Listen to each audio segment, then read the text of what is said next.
What's up, guys? Welcome back to the field. I have something new from FMS here today. It's the Sync Pilot, set up for head tracking.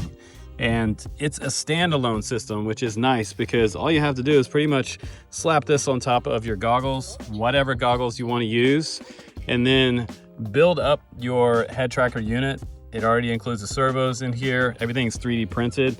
And once you do, move your goggles around while you're flying. You can look left, right, up and down.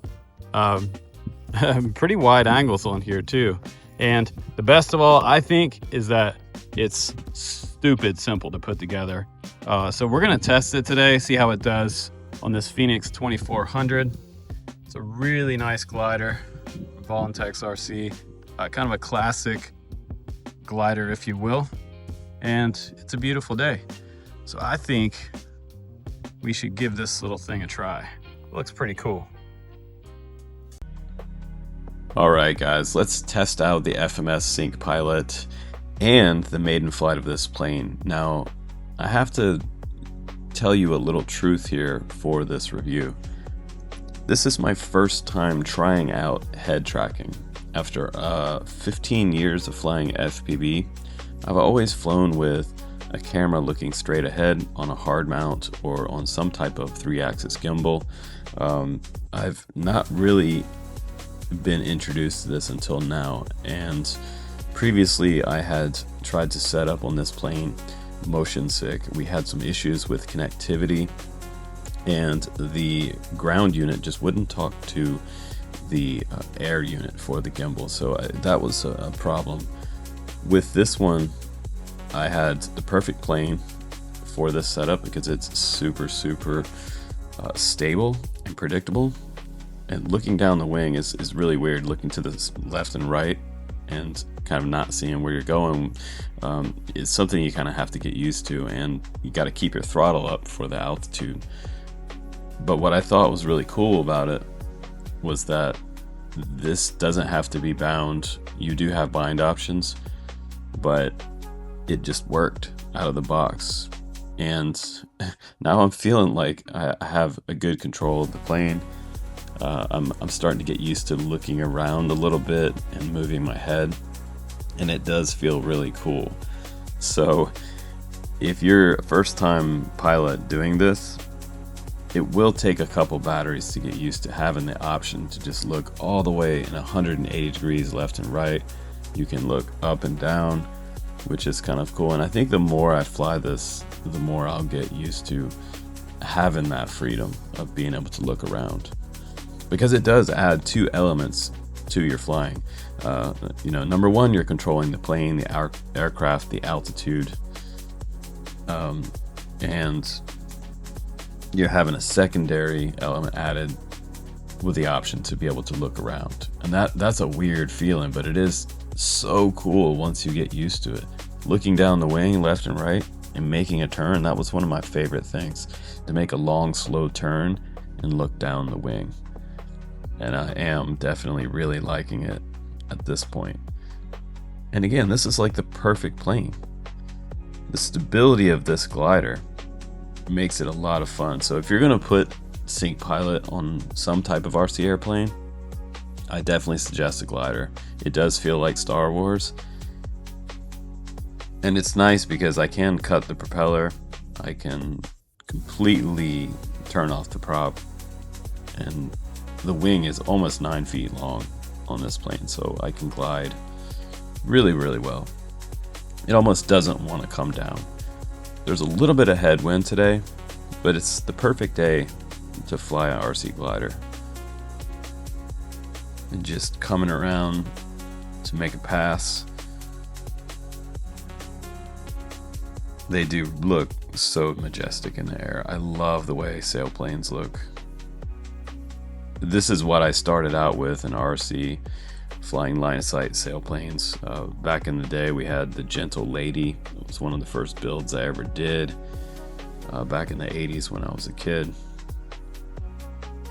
And now we have foamies, which repair a lot easier. There's a bird of prey on my left, and I want to get below him. There's a little bit of turbulence coming off the river over there.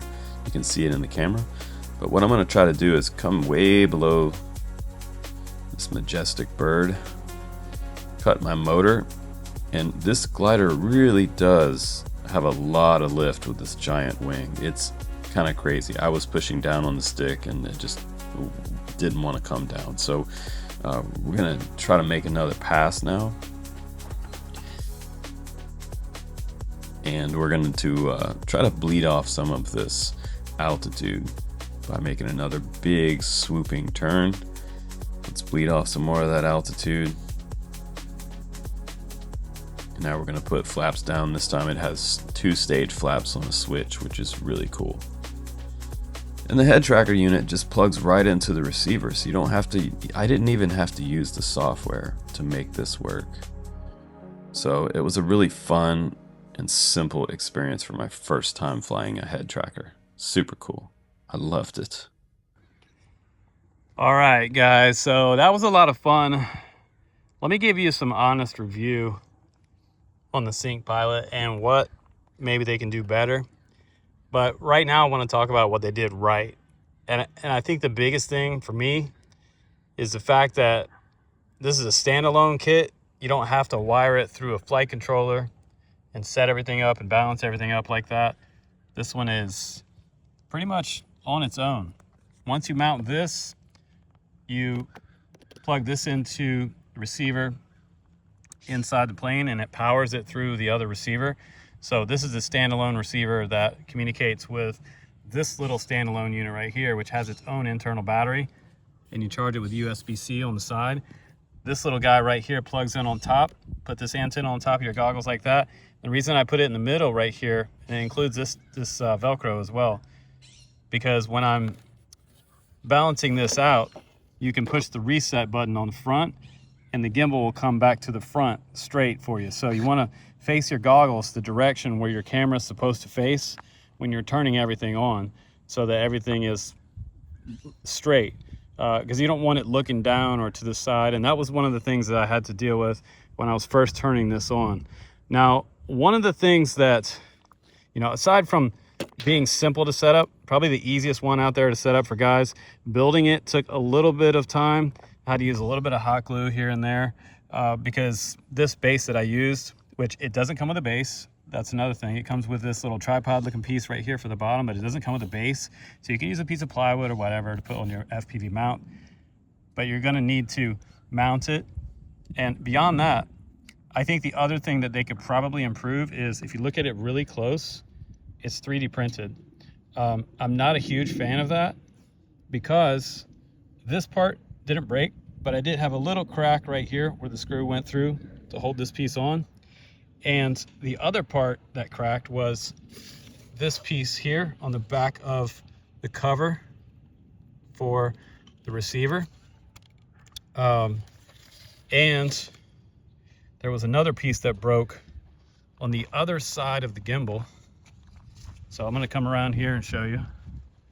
When I was installing the servo arm right here, you can see there is a little crack right here.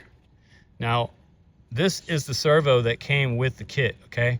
It should fit in there perfectly, but I had to put some force to it. And when I did, it cracked it right there. And it also cracked it on the other side. So I had to glue everything in place here for kind of a permanent setup. And I mounted my DJI 03 just behind that. But beyond that, that is one of the things that you guys need to know. It is easy to use, but again, like with some caveats, it did go together quicker and start working much faster without even have to use any software or anything like that than another system that I used recently, Motion Sick. So way easier than using Motion Sick, and I think that's the whole point. And so for guys who are airplane pilots, not so much FPV guys, if you're setting up your first head tracker, it's pretty easy. And I think if you messed it up, I'd be surprised. So for $100, not bad. Could they make some changes on this and make it better? Of course. Do some injection molded next time, and I think it will be 100%. So I had fun with it. I had to get used to it. And I think if you fly it on your plane, you'll enjoy it too. It'll take a little bit of time to get used to, but eventually it'll be like, you know, kind of very, very, very easy to get into, and it'll become pretty intuitive for you. So it's a great and fun thing for airplane guys to be able to do a little bit of FPV, or really you could put it on anything: RC car, truck, crawler, or even, if you dare, a head tracker RC heli. How about it? But I appreciate you guys watching the Drone Camps channel for honest reviews, all the RC reviews. It's been the Sync Pilot from FMS. Pretty cool. You can check out our link down below and subscribe, like, comment, and subscribe to get entered to win that TX15 I'm giving away coming up October 20th. Take care, guys. I'll see you on the next one.